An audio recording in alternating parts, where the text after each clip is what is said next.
nothing bad with regulation. It's good for industries to be regulated to a degree. Sure. But sometimes we would just have to be careful what we could and couldn't say. And even if we knew there was something better. So it was a bit of a frustrating. It wasn't bad, but we just felt a little bit of a conflict because we really wanted to say, but what about this as well? And I think, James, you always say that the same with property, that James was helping people to invest in property. As you know, property requires like a decent capital kind of injection to start with. So out of all of the people that said, yes, I'm interested, maybe only 5% of people were in a position to actually do anything. So most of the guys were lots of debt. That's why we started doing this, wasn't it? Most of them were in debt. Yeah. So we had to get them out of debt first. That was the first mission. So we turned to, we looked at gold and silver, again, for ourselves first. All of this we've done for ourselves, and we still do today. And gold and silver was brilliant and is brilliant because you don't need thousands of pounds. A lot of people think you do. We have some people that start from 25, 50 pounds a month as a savings plan.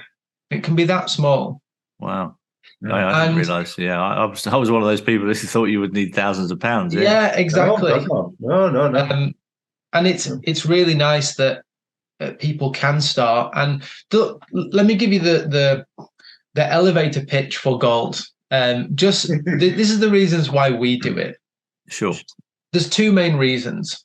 The first reason is control. And most people would have these two reasons the other way around in priorities. But for us, control is number one. We want our savings, if you like, to be in something solid that are outside of the banking system. So we're protected and that we control. We hear stories every single week from our community saying that they've tried to buy more so the last 2 or 3 years, Adam, isn't it? More so than ever before. And the bank have actually refused to make transfers and payments for them. And they've said, well, but it's my money, right? And they've said, yes, it's your money, but we own the account. And some banks are worse than others because we get to hear from the whole community. You start to pick up patterns of banks that are more aggressive in some cases. What, in terms of not releasing funds to not releasing funds to buy the gold and silver? Wow. That's suspicious in itself. And I think what banks don't realise is the whole reason people are buying metals is because they have doubts over their finances and the banking system and everything that goes with it. And when the banks do that, it's a self-fulfilling prophecy. They reinforce the doubt that people had in the first place. And as soon as they do it, individuals are saying, okay, now I'm definitely getting it out. Now I'm definitely moving, and I'm moving it all out, and I'm closing the account. And so just a quick question on that. If your bank is refusing that transaction, how do you go about getting around that so that you can then purchase it? There's a few ways. I think we have ways and means, don't we?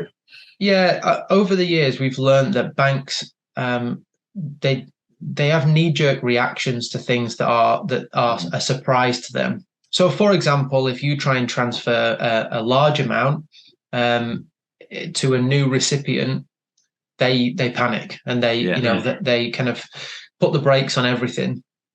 The best thing to do is, even if it's the same amount, do it in stages.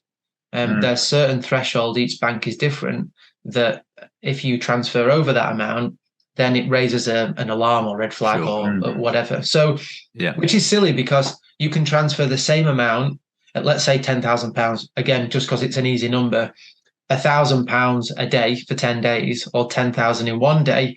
One could raise an alarm and one couldn't. And if the bank always say, well, it could be a scam. Well, it's £10,000 over 10 days or 10,000 over one day. If it's a scam, it's a scam. You're not protecting me either way, really. So that's one thing. Another thing is, I would always, if a bank are refusing to transfer your money, it's yours. It's your hard-earned money. You've worked for it. it's not theirs, I would always ask for it in writing, and I would want the reason why they're, I think they always come under the umbrella of, there's a lots of scams out there, there's fraud, we want to protect you. Sometimes their protecting is a little too heavy-handed, let's put it that way. So every bank's different, and you just have to kind of tread around. Calling all US citizens. Check out the link in the description to get your free Goalbusters ebook.